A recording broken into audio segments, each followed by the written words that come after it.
do now. We're going to hold that thought Okay. on this topic here. We're going to probably talk about this after the show. Because right now we got our guest on the line. Okay. I'm going to do my little brief introduction for him. I'm trying to get this man on the show for a minute, though, but timing had to be perfect. Our guest tonight is a dope, razor-sharp lyricist from the West Coast, kin to legends such as Rum 781 and Kurupt Young Gotti. So here on the line to tell us about his musical journey, to talk about his album, The MeatMarket, which is dope. You can check that out on all streaming platforms. So welcome, NME Off the Cuff Radio, episode 551. Good, man. Yep.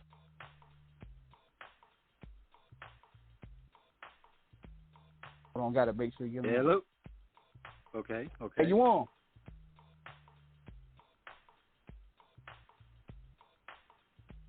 We got him. Yeah, make sure this is working. Can you hear me?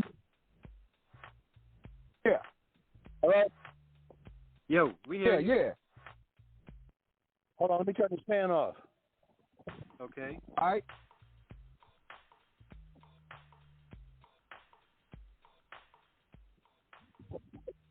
Yes, sir. Episode 551 on deck. Yeah, so what's up with y'all? What's going on with you, man? Great to Good, have you man. with us. Shit, man, I can't call it, man. I fucked around and didn't wake up. It's all good, though. It's all good. So usually we do 2 hours. We usually do 2 hours, though. So sometimes even when guests is late, it's like, they could just chime on in.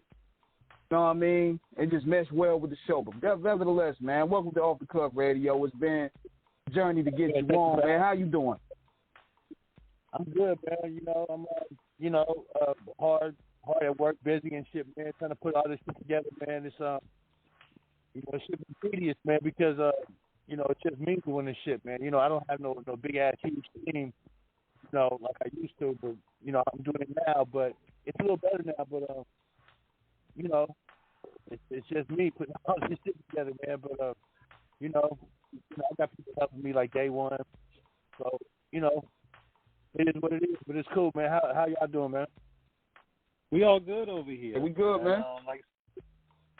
So when you talk about in terms of the music, NME, tell us a little bit about yourself, how you got in the game, and just your history. We got a little bit of time. All right, well, shit. I've been writing since like 9 years old. I discovered it. Just fucking around with the East Coast music. I love Cool Day, Rakim. Niggas like that, man. I started off, the shit would come on the radio, and I started off writing a little bit at a time. Every time a song come on, I have a little bit more of the song, till I had the whole song. Then I would go outside, say, the verses to the kids playing outside, but they was like, what the fuck is this nigga doing? But, they was like doing something else, but their attention was on me, like they wanted to hear me do this shit, you know what I'm saying? So I kind of liked that shit, you know what I'm saying? So I kept doing it. And eventually I started writing my own lyrics at 14. So I did that shit for like 2 years, like writing shit to radio with words. Sometimes I would wait to come on again and do the right words, and I did that shit for like 2 years, you know what I'm saying? And then I started recording at 14 years old. I started recording at the Black Hole Recording Studio with Overdose and Kenny McLeod. That's a legendary studio. If you're from California and you've been rhyming for a while and you ain't been there, I don't know what the fuck you're doing. Because the Black Hole Recording Studio is a monument. Been there. The first location was Inglewood Avenue in Rosecrans. Now Kenny McLeod, you got to call him and plug you up. But I did that for a while. By the time I was 18, I had like 3 albums, which is pretty good for somebody that did this shit before. So I was taking it to school. I make little cassettes. I take it to school and just tell people I took a picture, put my picture on the front of the cassette. So to people back then, it was like a real CD. They was like, "Man, how the fuck you do this?" you know, I had one copy. So I would let niggas borrow the copy, bring it back and borrow the copy, and they could bring it back, and it was, like, you know, they was mind was blown. You know, from there, being Kurupt, that's when my cousin came out here, and from Philly, and you know, we just teamed up. You know what I'm saying? We started knocking niggas down. You know, battling niggas, and you know, we was like the most respected niggas around there. You know what I'm saying? As far as on the mic went, you know what I'm saying? And you know, niggas, I had little shit going on in the streets and all this shit, and it was just a snowball effect. You know what I'm saying? A nigga became extremely famous, you know, in the street and in school before my first project, and that was '94, with the Gumbo Root, DJ Battle Cat's first album. Okay. Legendary producer. That's on right now today. Rough Dog, you know, Raz Kaz, you know, Chico Coolwater. You know, that's a classic album right there, and that was my first real exposure. You know what I mean? And, you know, it was people saying the lyrics and shit, and I didn't even know it was out. I found out way later through Raz Kaz, you know. You know, I walk in a party and he see me and he's saying my lyrics and shit. I'm like, what the fuck? How the fuck you know that? He's like, you don't know? I didn't know this shit was out. You know what I'm saying? So yeah, I went on it and it was out. This was years and years later. You know, so you know, my first official project that actually sold some records was the Tales from the Hood soundtrack, and it went gold. And Spike Lee put that out with 40 Acres of a Mule music work. You know, that was my first back. You know, it sold 500,000 copies, so I got my first gold record. I was 21 years old. And I never looked back from there, you know what I'm saying? That was the beginning, actually, pretty much. You know, and, you know, niggas started doing everything, going everywhere and doing everything, you know what I'm saying? Me and Kurupt, we was you know, 95 was when the Dogtown album came out, so he was on fire. He was like the greatest shit. Kurupt was like the greatest shit during that time, you know what I'm saying? In 95, he's still one of the greatest in my eyeballs, you know what I'm saying? So nobody does what that guy does. You know, so, you know, it was just a big, that 95 was a big year, you know what I'm saying? Tales from the Hood soundtrack came out, Dog Pound album came out, and then I had my son. You know, I had a brand new kid, you know what I'm saying? So I was just incredibly busy and doing a lot of shit, you know what I'm saying? We had money and we was, it was a big deal. You know, so after that, you know, I went on all through the 90s, like, on everything. I did a lot of shit. You know, I was, all the 90s shit, I did it. True Crime, Streets of LA. I was on the Blue Downs album.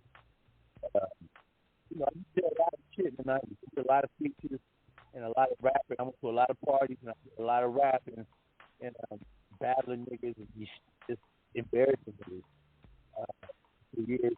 And it just, you know, it just snowballed my reputation, you know what I'm saying? And, you know, everything got bigger and bigger and bigger. That's it. You know, I got a lot of features, a lot of different features. And, you know, it's just everything just got bigger, man. You know, and I never looked back. You know, you know, as far as like my craft, you know, it's like karate to me. You know, I do it. I'm an autopilot. I just write. You know what I'm saying? And you know, I look up and I just be writing. I'm on autopilot. It's just natural to me. I just write. I don't have to put too much effort into writing. And I'm really fucking good. You know what I'm saying? So, you know, it's pretty much just, you know, it's a craft that I've carried all my whole life.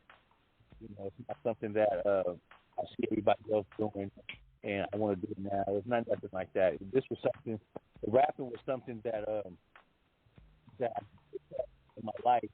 I didn't know that I could make money doing it. I didn't know that I could become famous doing it. I didn't know none of it. You know what I'm saying? I started rapping as a kid. I listened to the radio and everything, but it was also a guy in the neighborhood that was rapping. He was a big fat guy. He used to lie to everybody and say that he was in the Fat Boys. And we all believed it. That was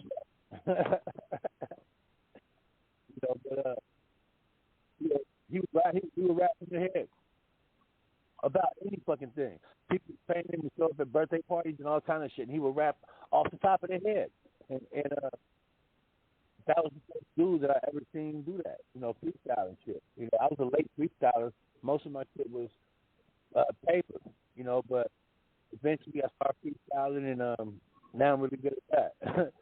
But, Kurupt was, when we were together, he was the freestyler. I was, the paper guy. Nobody could fuck with me with my pen. You know what I'm saying? Kurupt was a freestyle guy. He could freestyle off anything. He could read a sign and take the letters off the sign and start like that. You know what I'm saying? The nigga was amazing. He used to do amazing shit. And we used to have, like, crowds and crowds and crowds of people around us. Like, bad. We could be walking through the mall, and I would start it off. And next thing you know, 5 minutes later, it's 50 people standing around us.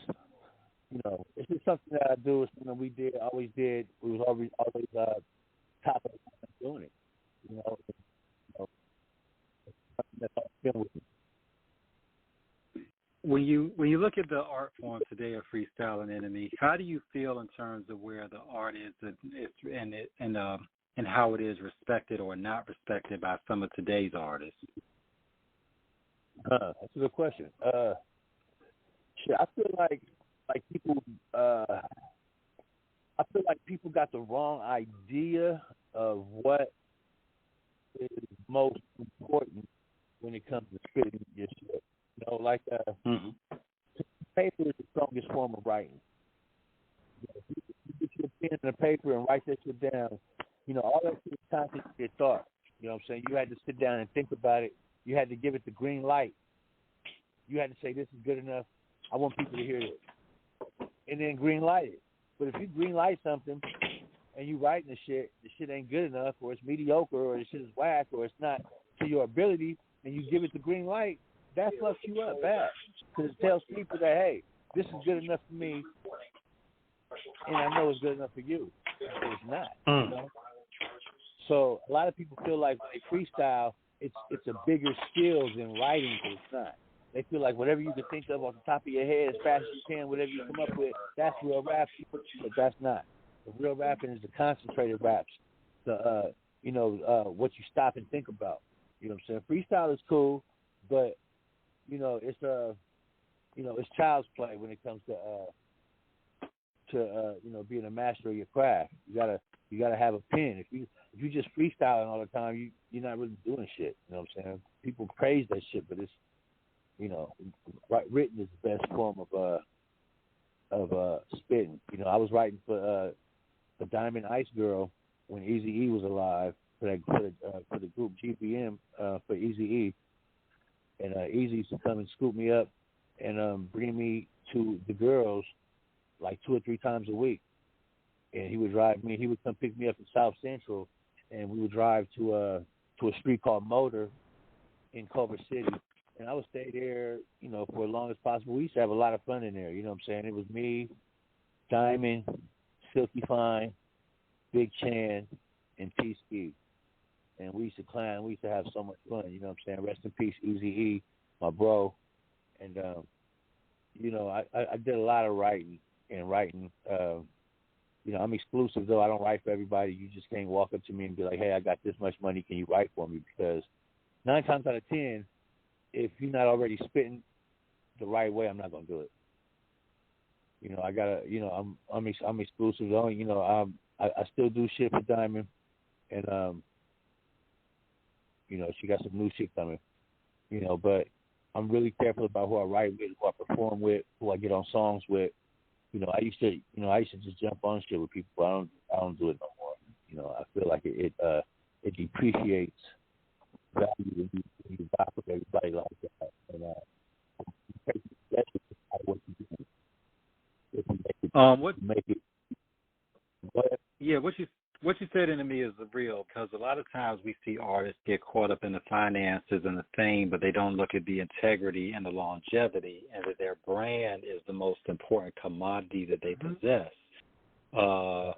I read an article, well, rather a post the other day where an artist said that, you know, somebody had approached him. Of course, they didn't mention names, but, you know, somebody had approached this artist about, you know, a song, you know, and sent him the money. Artist heard the song, thought it was whack, sent the money back.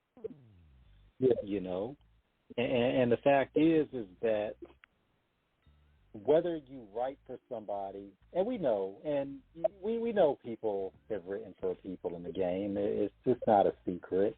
But your name are on those publishing credits and the writing credits. So you are attached to it if this is a whack person doing this. And your integrity and your reputation is worth far more than a check somebody can cut for you, where you might cut your own career in half. Exactly. You know, you gotta be careful with that, because you know, it can blow up in your face and fuck you up real bad. You know, especially if you're being clean on a lot of different people's shit that really, ain't paid too many. You know, people don't. You know, it's just about how you move out here. You know what I'm saying? You could be a new nigga and be moving with some niggas that everybody respect, and it's gonna seem like you gotta have the respect for somebody that's been out there for a minute. If you're rolling with somebody that's been out there for a minute, that people respect. You know, but if you've been out there for a minute and people respect your brand and how you get down and the quality of your shit, but you're not making too much money, that's cool too. You know, a lot of people give up on themselves when money's not coming in right and all that shit, man. That's just a part of the business, man. You know, a lot of people want to lie like they getting all this bread through the rap game and all this shit, but these niggas is lying, man. You know, ain't nobody getting like big super bread like that. But you know, you got niggas like NBA Youngboy and people like that. You know, but they numbers are ridiculous.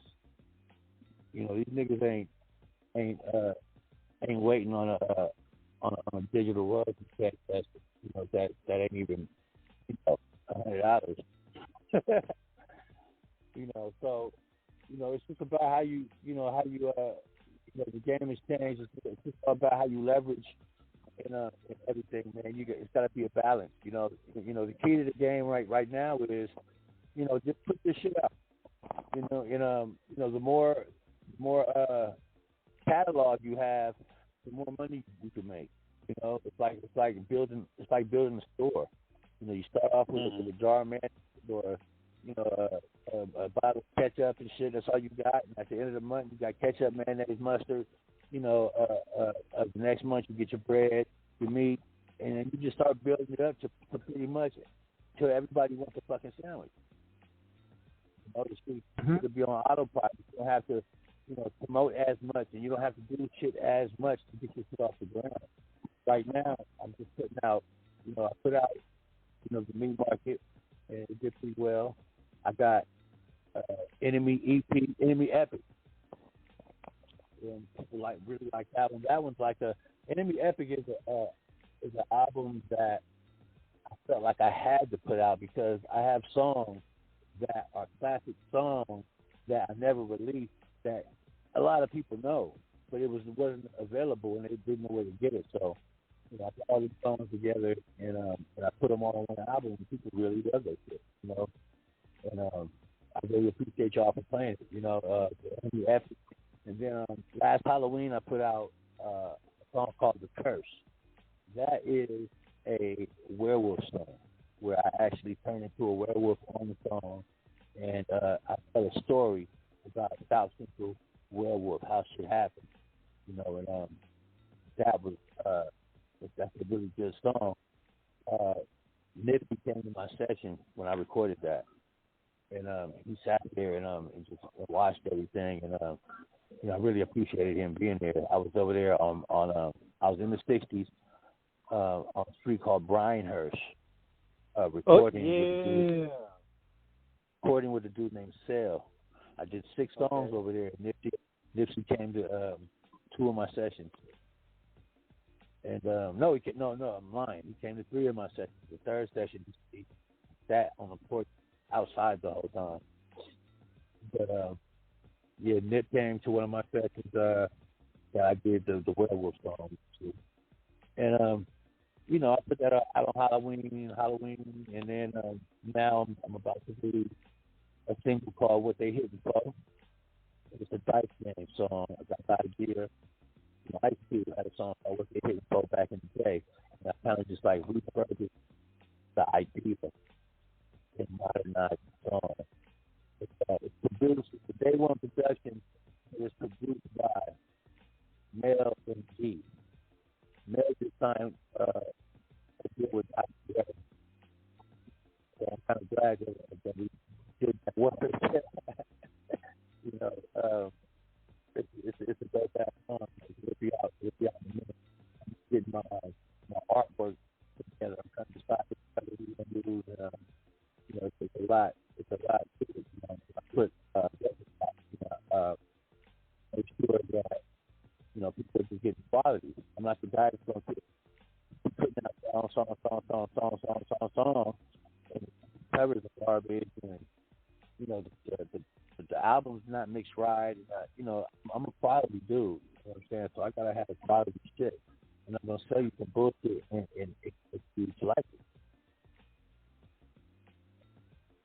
And I mean that's important, man. Yeah, because you always have. On top of that, on top of that, what I noticed with you, with Kurupt Style, is y'all guys know how to stick with a concept, and y'all bring these stories to life. Like, even when I first heard you on the Tales from the Hood joint, stuck strictly to the story. Like, y'all mentioned Crazy K, y'all had the dark theme to it. Stick with the concept of the movie. That was crazy, bro, because all that shit was an accident. You know, all that shit was an accident. It wasn't like how other things happen. You know, it was like, you know, Russ, my cousin, nobody knew how to contact him. Nobody knew it except me. You know, so, you know, I got a call from this dude named Scott, SOC, and that was Grinch, homeboy. Oh, and rest in peace, Grinch. Grinch shot himself in the head a little while after we recorded the Tales from the Hood soundtrack, so we're not here no more. Grinch, you know, he called me up and he was like, "Hey, bro, it's a dude from a record company called Avatar Records, a dude named Larry Robinson. He's putting together the soundtrack with Spike Lee, and he said, we got action, we could be on it. But, you know, Kurupt is the hottest shit right now, and he wanted to know if you can talk to see if we can get him on there." And I was like, man, they're going to go for that, bro. You know, he's going to say no. So we sat there for the longest, man, and tried to think of how we could use Kurupt. And so we used him. You know, we put him on there. We couldn't use him rapping on there, but he did, you know, backgrounds, and he did some shit on my song, and we put him down as a producer. So that's why when you look at it, it says produced by Kurupt from the Dog Pound. But actually it was produced by 2 other guys besides Kurupt, and that was Overdose and Superfly did that. So, you know, the first beat they had, I didn't like it. I felt like it was whack, and I walked out the studio. I walked out on everybody. It was Snoop Dogg, Kurupt, it was Lil Malik and Big Trey D, and a couple other dudes that was there. It came to my session, and I fucking walked out. I said, man, is this how we got to come out? I don't like this beat. I'm not doing this shit. And they, you know, and I walked out. And it was like, what the fuck? And so that's how we got the beat. You know, Kurupt came. He was like, well, what do you want? You know, I told him who I wanted, and I told him, you know, and we did it. So those lyrics, you know, we got the beat together, and I went back home. Grinch came over with his old English, and we laid down on our stomachs in his back house that my mom had, and we wrote our bars. I wrote the hook. I wrote the hook in the studio, and And Larry Robinson was just amazed, like, what the fuck, dog did that shit? Like, damn. He could hear the song before we laid the song, you know, so we went in and laid it, and the shit was a success, you know, and about about 3 weeks later, you know, my managers at the time, Big Boom and Kenny Mack pull up and with his long ass box. He handed it to me. He looked excited. I pulled it out. It was my first plaque. I grabbed it and I ran down the street with that motherfucker screaming and shit. And I ran and I was running and running. I ran about 4 blocks with my plaque. I was so fucking excited, and we never looked back after that. You know, everything. You know, I received other plaques, and you know, I just never looked back. You know, my whole status on what I was doing, it went up. You know, and I'm meeting people. You know, Kurupt is hot, so I'm. You know, me and Kurupt was together every fucking day, and we was pulling up at all kind of different hotels and meeting up with people and doing shit. So, you know, half the people back in the day that I met through Kurupt because he was on so much, and I was with him every fucking day. You know, so, you know, I was brushing shoulders with everybody. You know, we was the first people in the Snoop Dogg's house. You know, when Snoop, I used to be at the when they was recording the first Chronic album, I used to give Snoop Dogg rides back to the house. He didn't have a car. He was broke. You know, it was real shit. You know, and the shit. You know, I sat there and watched that shit unfold. I seen Snoop Dogg go from rags to fucking riches. You know, and I seen his life change right fucking before my face. You know, it's a handful of niggas that seen Snoop's transformation, and I'm one of them. And he never looked back. He was actually the proof, the first proof to me that this shit could happen, and you could really become somebody in music. You know, the Snoop is a regular dude. You know, it's not. You know, he's not. You know, Snoop. He's a regular nigga. He's not. You know, it ain't no Snoop Dogs, but you know, when you're around him, he act regular. He's a cool dude. You know what I'm saying? He's not all, you know, so to me, it was the proof that somebody from off the streets could come in, get on the mic if they are somebody, as far as they have a personality and they know how to finesse their shit, they may become somebody. You know what I'm saying? Before it was like a dream, but now it's like a mission. You know it can happen. You know, so you know. I seen a lot of shit unfold. I seen a lot of niggas get into fights. I seen a lot of niggas, like, big stars get into fights, and I seen a lot of shit. You know, we used to go to Pac's house. We was at Pac's house like 3 times a week. One of his little spots. It was in Burbank in the Oakwoods, and we was there like 3 times a week playing this fucking Mortal Kombat at Pac's house. You know, with the Sega Genesis. You know, and that was interesting. I seen a lot of shit there, you know, and just a lot of shit. You know, I've been around for a while, and I'm still at the top of my game. This microphone shit do not stop. You know, and niggas think that niggas think that they can spit, but they're not really on my level like that. You know, they rapping, but they not. They don't do what I do. Sway the topic for a little bit, you know. Right quick, I'm gonna ask you this because you know it just popped in me. Now you did, right. You and Kurupt, you know that's your cousin and everything. Huh? Yeah. I hear you. I was gonna. Yeah. One second, make sure everything is good. Come on, bro. Yeah, I can hear you. Okay. Yeah. Now, you know, we going back into the, you know, the history events of what was going on in the good old days of Death Row. And there's one question I got to ask, man. I hope you guys can get the footage of this. Now, did Kurupt really battle 2,000 MCs at the tunnel? Because if he did, we need that footage, man. Did Kurupt battle 2,000 MCs? He did not. But, I mean, it was to me that was a figure of speech. But it was a lot of niggas. You know, you gotta really think about it. How long it would take to battle 2,000 dudes? Right. It would take fucking 4 days or some shit. So Enemy, tell us tell us how that story, how did that whole folklore, how did that urban legend start? You mean you talk about when you met Snoop? No. This was on. He said it on the line on. He said it on like New York. He said it on there. He said that night I battled 2000 MCs.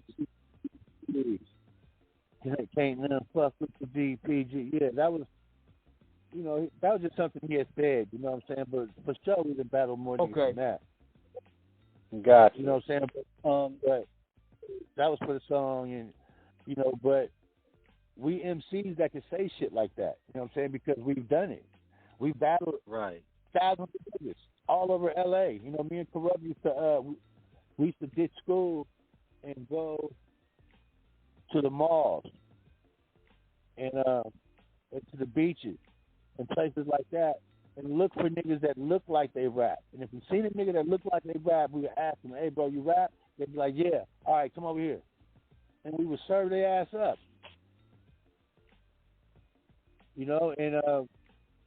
Sometimes it'd be 5 niggas. And we'd serve each and every one of them niggas and walk away, and with everybody be looking like, "God damn, what the fuck just happened?" But that was my partner before he started fucking with Dad. Me and that nigga was a cold comp. But that's how it should be. That's the core. That's the essence of the culture. Now you talked about Snoop, Enemy.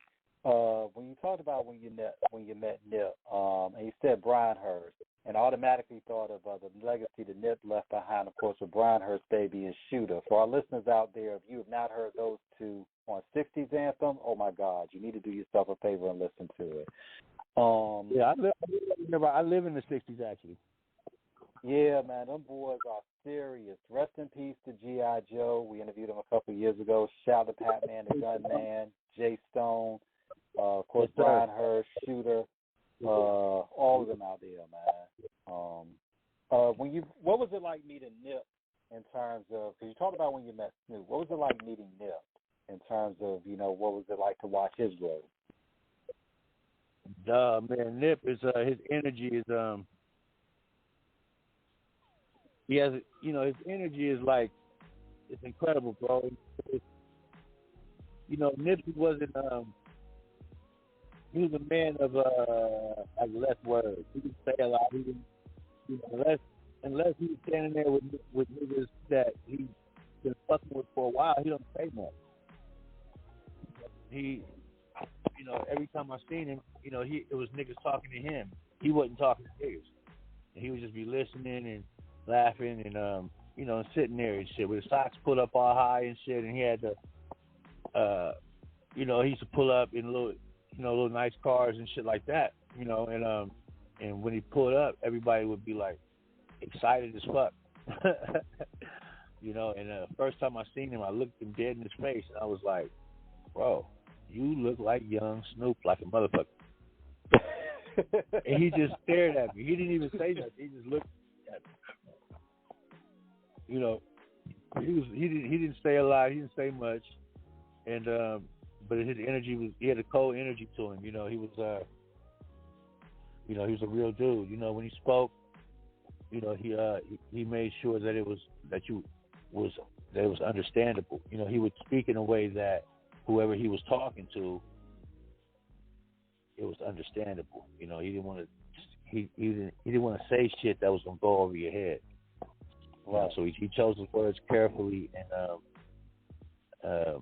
he was a cold energy, bro. I hate to lost him, man, because he brought something to the table that a lot of people been trying to bring to the table, but they didn't have the ability. And yeah, we lost. We were in the process. Yeah, we were in the process of trying to get him on the show before he passed. We were in touch with some people that he knew, and we were going to get him on. So that hurt us just as bad when he got taken away. When you look at that movement in terms of what you saw with Nip and his independent hustle, how you have applied it to yours, NME. What do you tell artists out there in terms of what it takes to really stick to your guns with this music shit and really, really be pragmatic and aggressive in terms of moving your product? I'm gonna tell anybody this, bro. Like, stay consistent. Consistency is one thing. Don't stop. When you stop, when you let your life problems, you gotta. When problems in life pop up, a lot of people, man, that do this shit, they give up on their craft and they stop doing it to handle shit that's going on in their life. And by the time those problems get solved, they don't do it no more. That means it was on them instead of in them. But when you do this shit, no matter what, I don't give a fuck if you got babies on the way. I don't give a fuck if you got threw out your house, man, bro. I done been throughout I done lost houses. I done all kind of shit, bro. But I keep this shit going, bro. It's effortless. I just keep going. You just don't stop, no matter what. I did the songs, bro. I remember when I did the songs, when Nipsey came to them sessions, bro. That was a while back, bro. That was a while back, bro. I remember when I did them 5 songs, I didn't have nowhere to go. I was sleeping out my car for like 6 months. So a lot of the songs that you record, bro, if you keep your shit going, man, and stay consistent, no matter what, do shit no matter what, bro, they kind of mark time for you, bro. As you go on, I can look back at all the hundreds of songs that I got, bro, and I know I can tell you exactly where I was, where I recorded it, and what the fuck I was doing when I did that shit. I got songs I can listen to that date all the way back to when I was like 14, bro. I got songs, my first rap book was called 100 Posse. I was 15. And it was me and another guy named Agent Work. And Work stood for a weapon of raw knowledge. And this guy was the real deal. And we was rapping and we had little moves, dance moves and shit. We was wearing t-shirts with neckties on and shit. We was doing all kind of crazy shit, bro, but that was my first little group. But Work kept with the leader shit. Oh, man, I'm the leader of the group and all that shit. And that shit was like, I didn't like that shit. I don't like niggas telling me they lead me. That was cool for a while, but after a while, I just said, bro, look, I'm quitting. I'm going solo. I don't need nobody rap with me. But he made it seem like, oh, so you throwing in the towel, huh? You quitting? I was like, no, I ain't quitting. I'm just not rapping with your ass. And I think that happened like the next day. And I've been by myself ever since. Morticia, that's my other rapping partner. That's my sister. She's legendary, and I put her on the mic early. She's on the Doggy's Angels album. The Snoop Dogg and Cola. What's the girl's name? It's Cola, Big Chan, and Trey Beasley. Yeah. And that was a good album, and more kittens on there. She's spitting in there.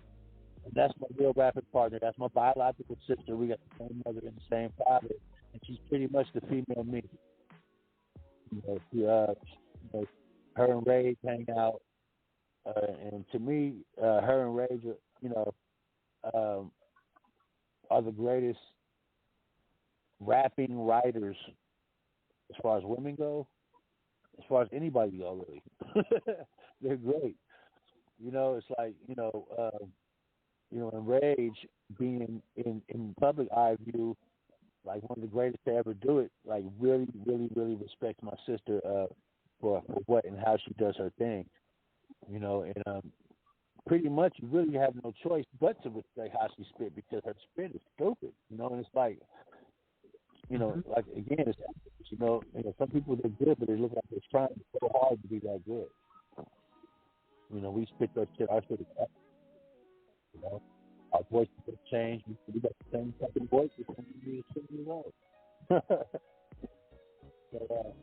you know, we can bless in that way. But, yeah, man. It's about consistency, man, and you know, keep your kid going, man. You got to stick to the program. Everybody's changing up a lot. You switching up. Try this. No, bro, stick to the fucking program. You see what's going to happen, bro. Or you're going to meet somebody one day. That's something going to happen. If you start sticking to the program. If you don't stick to the program, if you don't stick to the program and you're not consistent, then you kind of set yourself in the regular box, the basic box. You're doing what everybody else is doing the shit. You got to set yourself apart in some kind of way, you know, and try to have a signature sound. Try to have a sound that ain't nobody else doing sound like. Listen to other people and then be like, okay, I can play 10 songs right now. If I play my song right now, do my shit stand apart from all these other songs? You got to ask yourself shit like that. You know, and just keep it going, man. Just stick to the program, bro. That's to me, that's the number one rule, bro. Stick to the program. And the next thing you know, instead of being somebody that's trying to become that, by sticking to the program, you're gonna be that by default. You know, but if you keep trying to be something, you might never become that.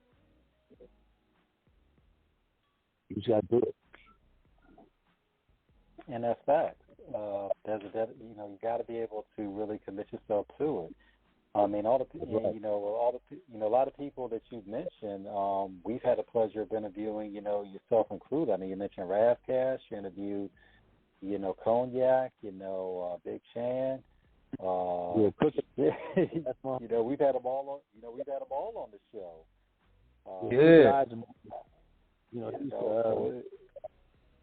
Kurupt called in. Crooked Eye used to tell people, hey, I'd be on the phone, and Crooked Eye used to be like, tell NME, I said, what's up? And I'd be like, who the fuck is that? He was telling people to tell me what's up, and I didn't know who the fuck he was. You know, until later, when I met him, I met Crook when I met Crook, man. I met Crook like in 90. Okay. I met Crook like in 90, and he was coming up to the Black Hole recording studio. He had a brother named Maniac, and they were rap partners, and you know, they had a lot of different shit. They used to rap together, back and forth type shit, and like a modern day Run DMC type shit. But these niggas was lyrical, and you know, they had some shit, click pop, you don't stop, and shit like that.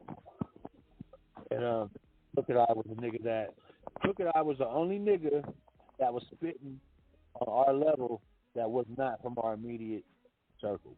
Now he's from our immediate circle.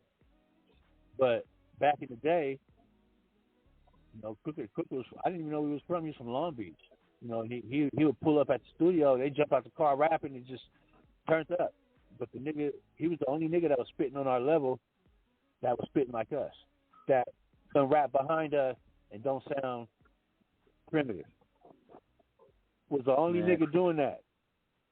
Crook was, and a lot of people got to understand this too. That Crook, he's a monster for what he did.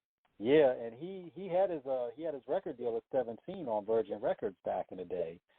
Did you know that? Yeah. He was 17 years old when he first signed to Virgin Records. The first time I'd actually heard him was on Kurupt, Streets as a Mother. I Ain't Shit Without My Homeboys in '99. You know, when that record dropped. Actually. Yeah. I was there. The name that I was standing right there. I mean, but Enemy, you've been around all this different history in terms of touching with the greats, and obviously your influence has been as influential and impactful on them as there has been with yours. To see that new wave of California hip hop coming in the '90s, what was it like just to watch all of that cultivate? Did you all know that this was going to be the defining elements to what was going to be the next generation of legends coming in? No, I'm no. it was like we was just living it. You know, it was hard to just like point at somebody and say, "You're gonna be the shit. You're gonna be the shit. You're gonna be the shit. You're gonna be the shit. You're gonna be." The shit. It's hard to do that because there's a lot of niggas right now that I have in my mind right now that were spitting on our level, but nobody knows them, and they stopped doing it before anybody got a chance to discover them. Mm. But there was a lot of dudes that was around that was real spitters, bro. That, like I said, you let your life problems fuck off your, what you're doing. You know what I'm saying? And I've been through a lot of life problems, but you just keep doing your shit. You know what I'm saying? It's been times where I didn't have a shitload of money, and there's been times where I didn't have shit. You know, it's like even right now, bro. It's like I'm making some money, but I've always been the type of dude that I keep a job, bro. I don't, like right now I'm not doing the 9 to 5 shit right now. I'm just living right now. But 9 times out of 10, I got a job I go to at some point. No matter how much money I'm making in the rap, it's just how I was raised, bro. It's just how I was brought up, bro. I remember when Talk in the Hood came out, bro. I got paid like 4 different cameras, bro, and I had bread. I was still going to work. It's like, why? What did it take back then to get a record deal? Huh? What did it take back then to get a record deal? It was easy back in the day, bro. I ain't gonna lie to you, man. If your shit sounded good, you could walk in somewhere, take a set tape, and walk out with some money. Now it's very rare everybody was able to do that. They want to see your streams, they want to see they want to have a following already, and also they want you to be able to put money with their money. Most companies not just going to give you money or something. That's not happening. They want you to match what they're gonna put into you. They want you to put your own money where your mouth is. A lot of people are finding this out. So instead of sitting down and wasting your time with these meetings, people are just going to envy. Fuck it, and put my own shit out. If I got to match y'all with money, fuck it, I might as well just do shit on my own. You know what I'm saying? So that's where we at now. It's a lot more simpler. Anybody, like a fucking monkey, gets a record out now. It's you got all kind of different channels to put records out with. You know what I'm saying? And it's just, they made it really easy now. You know what I'm saying? That's why the industry is over flooded with all these non-talented people that think they somebody, but these are a bunch of nobodies that think they somebody because they make it easy for you to look like a somebody when you're actually a nobody. It's many dudes out here that's they all in they swag, and they they might be serving a little bit of dope or got a little hustle, or maybe they beneficiary somewhere and they pay up on a little bit of bread or something like that. They make themselves look good. They go shopping, they go do all their thing, but they're not selling no records. They lying about their numbers to get deals. And then when you lie about your numbers to get deals, you get a record deal and you on. But as soon as you do a show where 100,000 people are supposed to be at that motherfucker and 5 people show up, that's when they know that you pay for your numbers. And that's a bad situation because when another company finds out about that, it's like you blackball yourself completely. It's like.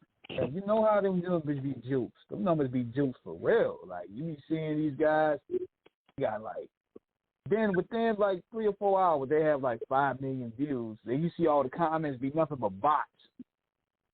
Right. You can tell when people tell me shit. Like, you can tell. I'd rather have 100 likes than 1,500 likes to get a real like or real hit. I don't want 1,500 fake hits because at the end of the day, the numbers is not gonna pop up. You're just paying for fake shit to happen. That's how thirsty niggas is. They want it so bad, but it's not for them. You know, people, we in a business that so many people are trying to do this shit, but it's really not for people. It's not for most people that's doing it. But people think that they can go to the store and buy a drum machine, and you know, hip hop is hip hop. That's cool. You know, hip hop could be for everybody, but the rap business and becoming somebody in the rap business is not for everybody. And most people, 90% people that get into it find out that this is a true statement. You know, I didn't, like I said, man, I've been around everybody, bro. If you don't know me, I don't know where you've been, bro. I know every fucking body. You know, to the point where I go in their house, go in the refrigerator, you know, I know everybody that's somebody out there, bro. I've been out here for a while. You know, it's just, you know, I've been real humble and just chilling, bro. I do features. I pay, people pay me for features. There's been times where, you know, I've done 3 features, you know, like, which is rare, but, you know, sometimes it's necessary. You know, if you just chasing the dollar through your whole career, one day you're gonna shoot yourself in the foot. You gotta do some freebies sometimes, bro. You gotta feed the culture, bro. Everything can't be money. Everything can't be there all the time, bro. You know, you gotta do it for the craft too sometimes, bro. You have to keep you afloat. You know, that's what keeps you relevant when you do shit behind the scenes. And you know, it keeps you going, bro. A lot of dudes ain't even recognized for being on the mic no more. You know what I'm saying? But you know, I keep my shit going, bro. You know, and you know, I go places where they're doing things at. You know, I make sure that they hear me, they hear my voice. You know, you know, when I walk, my presence is pretty strong. You know, so when I'm there, motherfuckers know I'm there, and I don't gotta be real loud or nothing like that. It's just, you know, feed off the energy that comes from me. Got a mind of its own, you know. You know, I got this. You know, I'm living in LA. You know, I'm in gangland. There ain't nothing but gangbangers over here. And, you know, I'm comfortable with it. I'm cool with that. You know, but you know, just, for example, my video I laid out. I'm walking through the hood with a hoodie on my head. And now when I walk around with this hoodie on my head, people are like, hey. So my shit is in reverse now. So now, when I don't want to be seen, I pull my hoodie off. But when I put that hoodie on, motherfuckers be like, hey, what's up, hey. And that shit kind of fucking bugs me, you know what I'm saying? Because usually the hoodie is supposed to be, throw that on for your low-key shit. I got to take my shit off. Man. The polar opposite. Right. Yeah. But, yeah, I got a lot of shit about to pop up. A lot of shit coming. And now, what made you want to name your album The Meat Market?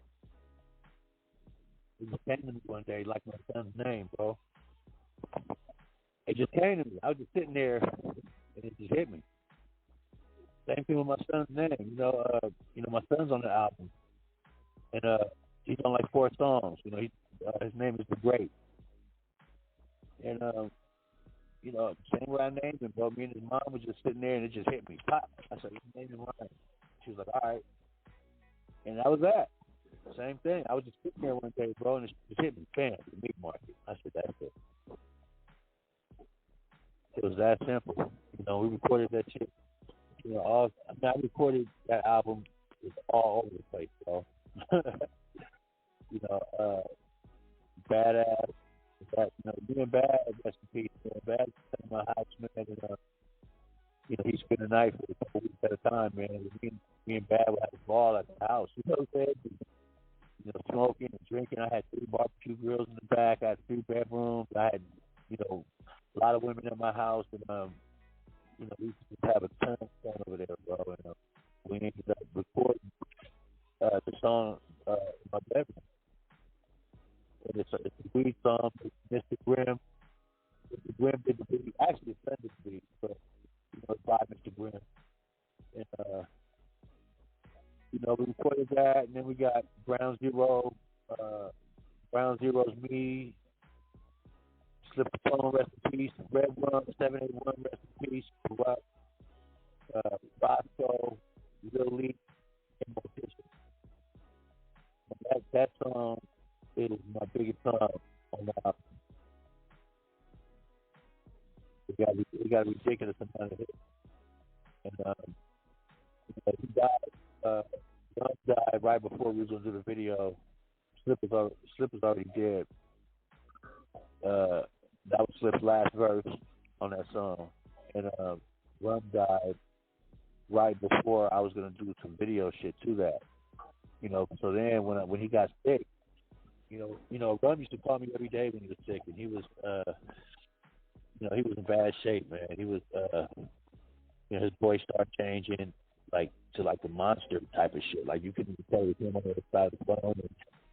And, he went blind in one of his eyes, and he was deteriorating while he was talking to me, bro. And he was crying over the phone and shit. And shit had me crying, and he would get. I would start crying, and the nigga, he would get frustrated, like, man, I'm just too quiet, man. I'd be like, bro, this is fucking me up. It's tearing me down, being on the phone with this nigga, man, like my cousin. Rum is my cousin as well as Kurupt. So, this shit was really, really rough on me, bro.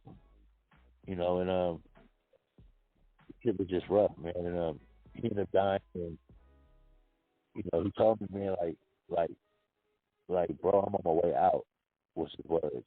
And when he said that, man, I just broke down, bust down in tears, bro. I just crying like a bitch. And I just couldn't help it, man, because this really means so much to me right now, bro. And he's from Pyru. He's from Pyru. I'm a Crip. But we cousins, bro, and we were together before any of that type of shit, bro. And it just hurt me. It's hurting me right now talking about it. But so I tried to do a video to the song, but the shit was just weird, and I was gonna cartoon the video, but the shit was hella expensive. And then I was gonna go down to the school and see if I can get a student to cartoon the video, but that was kind of tedious. So I ended up not doing the video. But here's the good thing about the industry today: you could do shit anytime you fucking want to. That's true. Right now, I can take the MeatMarket album, and I can wait. Right now, for this day, I can wait a year. Right now, and I can still put videos out from that album. So, the industry is just different now. It's changed, man, and it's a lot more shit that we're able to do that we wasn't able to do before, or we didn't know how to do it because that was somebody else's lane. A lot easier, like I said. A monkey could put a record out, but you got to know your shit. You got to know how to. It's about quality control, bro. It's not about how many songs you got or how many songs you can put out. It's not about that. Because a lot of these niggas right now got 100 albums out. They're not making no money, and nobody knows the albums are right. Like I say, I like taking my time with the shit. Put out quality music. I don't care about having 100 songs out. If the shit ain't right. Right now you can go on my shit and listen to my music, and all my shit is right. I can think of it's one song on the MeatMarket that wasn't mixed correctly. Nobody knows that though, but me. It wasn't mixed correctly because it was 2-tracked, and it was a song that I had that, it was a song that I had lost, and I wanted to still use it because of the things I was saying on there and who produced it. That was produced by Mosey and D. That was he was pop producer. So I got 2 songs by him on that album, and it came out well. The quality of that song is less than all my other shit, not just on that album ever. One song, bro. You know what I'm saying? So that's how tight I am with my shit, bro. It's quality over quantity every time. You know, give me one pair of Jordans. I don't want 20 pairs of shit.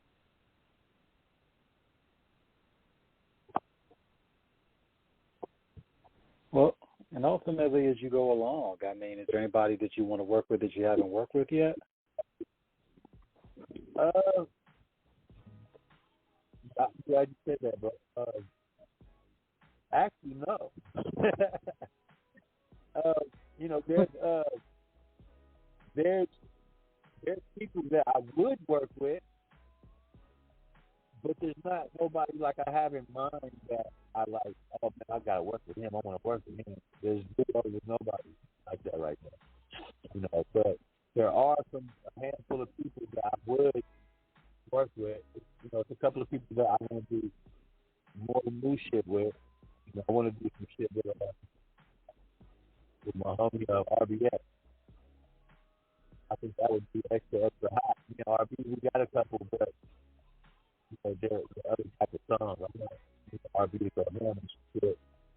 You know, I would like to do something with Albert Cookie. That's, you know, that's my bro, but it's do something with him will be different for me because we have a history. That's my bro. You know what I'm saying? It's like that's I look for. You know, I put a couple of niggas in the meat market that was cool. You know, but one of them niggas ended up doing some weirdo shit, you know, some sideways shit on some street shit. And I had to stop fucking with the nigga, you know, and I love the nigga to death. But when you think I'm the one, bro, that's a real dangerous. So you get and you know, it's gonna go bad, bro. Because I'm still out here in the street doing shit. You know what I'm saying? And I don't really go for that. You know, I don't go for the blatant disrespect and talking to me like I'm a bitch and doing shit like I'm a bitch. It's not gonna work out for you. You know what I'm saying? I got a squad and I got a big ass team. I got niggas that roll these streets and you know, we got guns. We do all that shit, bro. You know what I'm saying? So it's gonna go bad when a nigga you think I'm on the rapper shit or something like that because that's I'm just the opposite. You know, you might be bang bang. You know what I'm saying? I'm serious about my shit. You know, but if it's all respect and we cool, then you know we're not gonna have no issues, no problems. But if a nigga think he's gonna, you know, keep sticking his chest out and tripping, I'm gonna organize something for your ass, nigga. It's not gonna go right. You know what I'm saying? So, you know, I just like, you know, I just like to keep that balance. You know what I'm saying? I don't be around niggas I don't know like that. You know what I'm saying? If I walk in a room somewhere and too many niggas start coming in a room that I don't know, I'm out.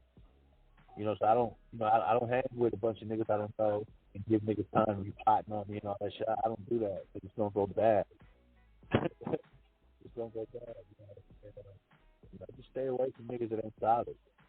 You know, even if we doing music, if I don't know you, you gotta have something solid about you. I'm just not. You know, everything I do is real critique. You know, everything, everybody I'm around, everything I do, nothing is managed. Especially in this game, man. But, you know, a lot of this business is like from the characters, from the people that do the podcasting, from the interviewers. A lot of this is smoke and mirrors. A lot more than people think it is. Right. You know, and then you got opportunists. You got people that want to just fuck with you just to have that, like opportunists. Like, but as soon as you give them that time to do something, they got what they need, so that they start acting weird and all that shit or whatever. You know, and I got homies that, you know, I'm not gonna say it like that. I'm gonna say that I got this niggas that I thought was my homie that we got hangout history and all this shit or whatever, but niggas do one thing on some weird shit and it let you know what level you on with them. You know what I'm saying? I got a homie right now. I'm not gonna say his name. You know who the nigga is, though. But we went over the Richie Rich pad. Richie Rich got a studio. Richie Rich is the LA Dream Team. If y'all don't remember that was legendary old school shit. Yo, baby, yo, baby, yo. You know, and that's my bro. You know what I'm saying? So, you know, me and this dude have been over there and we recorded some shit for Weed Maps. And the song is fucking bananas, bro. Like, the way I'm spitting on that and the shit that I'm saying, I'm talking about pop, and I'm talking about the shit, you know, I smoked chronic in the you know, in the 90s with Tupac.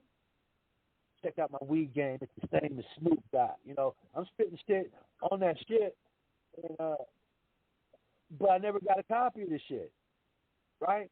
So I go to this nigga's house, and he start playing song, and the song come on. So I said, oh, my nigga, why I don't got that? Oh, I don't know. Man, send that shit to me. He dragged his feet about sending it. Let me remind you, this is not this nigga's song. It's our shit that we did. And he kept dragging his feet about sending it to me. You know, and I was at his house for like a couple hours at that time. You know what I'm saying? So I wait a few minutes, ask him again, hey, bro, Gmail me that. Or like, shoot me that. All right, I got you. You know, so long story short, the nigga never did the shit. I had to go to Coachella about a month ago. A little bit over a month ago, I went to Coachella. And I was out there for a month and 2 weeks. I told the nigga, bro, I need that because I'm gonna be out in Coachella, bro. I want to be able to listen to it and play it and shit like that. All right, I got you. The nigga never sent me shit. I'm blowing the nigga up now, sending me messages, text messages. I'm calling him. Now his phone's picking up on the first ring. You know, and to me, that's sucker shit. Because, bro, if that's our song, bro, and I'm spitting on that motherfucker, and fuck is you hiding the song from me for, bro? Why you don't want me to have the song that's not even yours, bro? Why you got your phone picking up on the first ring, bro? Why I'm leaving you messages and you not responding to my fucking messages, bro? We were just hanging out together at your house for like 5 hours, bro, with your family and everybody. But on the flip side, you got my homies to the point where you can't give me my fucking song, bro? That shit like really rubbed me the wrong way. That shit destroys friendships, shit like that. Because there shouldn't be no shit like that happening. You know? True. You know, nigga, you rapping with, you on songs with NME, nigga. And I'm not on songs with you. You on songs with me, nigga. And the shit is fucked up, bro, because I thought you was my bro. Like, I looked at this nigga like family. You know what I'm saying? But when you have it in you to do weirdo shit like that, I gotta leave you alone. It's gonna get worse one day. You know, so small shit like that keep me from fucking with somebody. You know what I'm saying? Because to me, it's petty. You know what I'm saying? And you acting like that, that's weirdo shit, bro. That's weirdo shit. You know, so I only fuck with, you know, I'm real weird about who I fuck with, bro, and who I talk to, who I'm around. You know, I just, you know, I don't want to even sound weird about it. I just, you know, I'm cool on people, bro.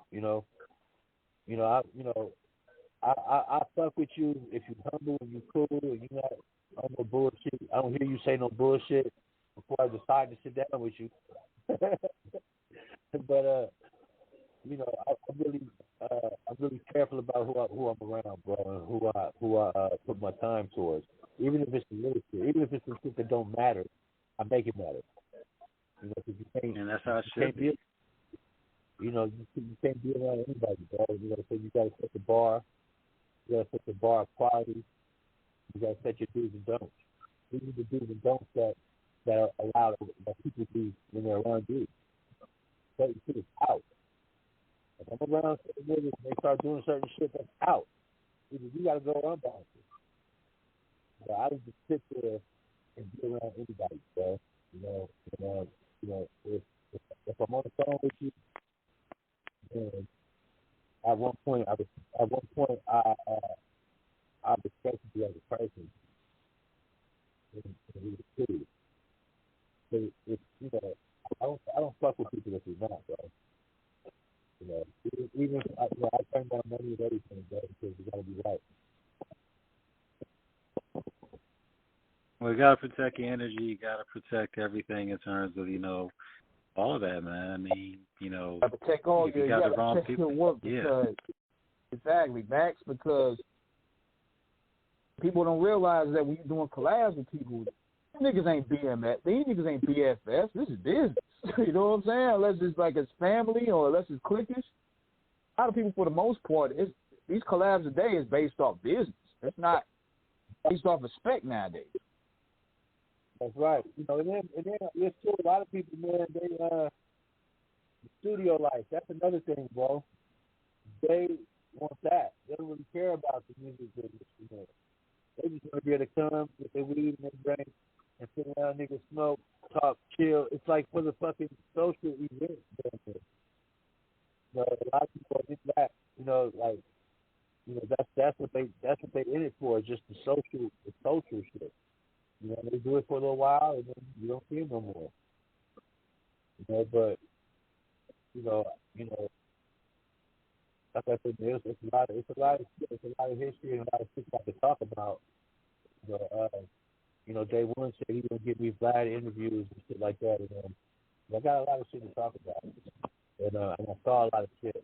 You know, even that, you know, this guy that I just told you about with the song and shit, even, you know, I'm not gonna say nothing about that shit. But, you know, the shit is crazy, bro. How people, the things that people bring right, and they just want you to accept it.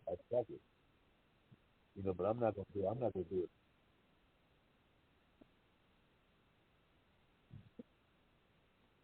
And you shouldn't. And the main thing is you always want to keep your business right in terms of what's right for you. I mean, NME, this has been dope, man. I mean, we appreciate you coming on, man. It took, like King said, it took some time, but we actually got it done. We don't want Blog Talk kicking us off air, especially in the midst of a monumental build. You're welcome back anytime, of course, because we definitely got more to build on. Tell everybody where they can find you, and thank you again for coming on with us.